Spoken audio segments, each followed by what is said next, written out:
Georgia Congressman Rich McCormick, who serves on the House Armed Services Committee and is also a former Marine pilot and emergency physician. So we could talk to you about a lot of different things, Congressman, and we thank you for joining us this morning. I do want to start with why this attack is happening right now. And the Biden administration held an all-senators briefing yesterday on this, and Fox News obtained a readout of it. And Acting Deputy Secretary of State Victoria Nuland said that one of the reasons this attack took place now is because of Saudi Arabia. And they believe that Hamas successfully sabotaged that negotiation, saying it appears all progress has been lost as the Crown Prince has made comments in support of Palestine. Do you agree with that? It's a really sad thing to hear. You can see Iran's thumbprint all over this.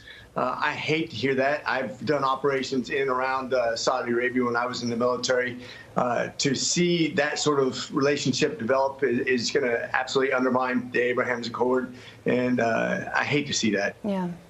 Meantime, speaking of Iran, 20 GOP senators calling on Joe Biden to refreeze the $6 billion to Iran. Senator Marsha Blackburn, she wrote a letter that reads as follows. Your administration claims these funds are only available for humanitarian use, but money is fungible and there is significant risk could be used to further efforts by Iran or Hamas against Israel.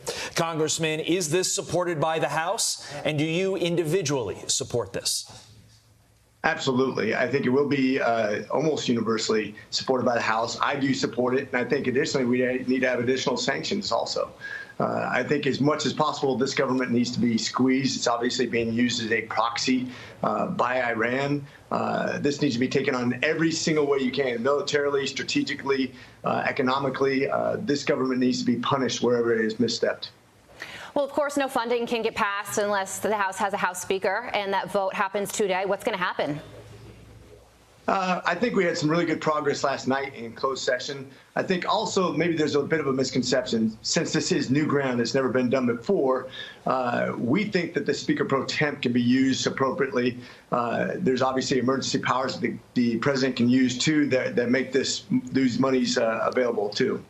Assuming for argument's sake, the Speaker pro tem does not have those capabilities and ultimately you do need a speaker, who's it looking like that speaker will be? Scalise, Jordan, or one Kevin McCarthy? So Kevin McCarthy was very humble, very gracious last night, asked no members to nominate him, did not want to be voted for.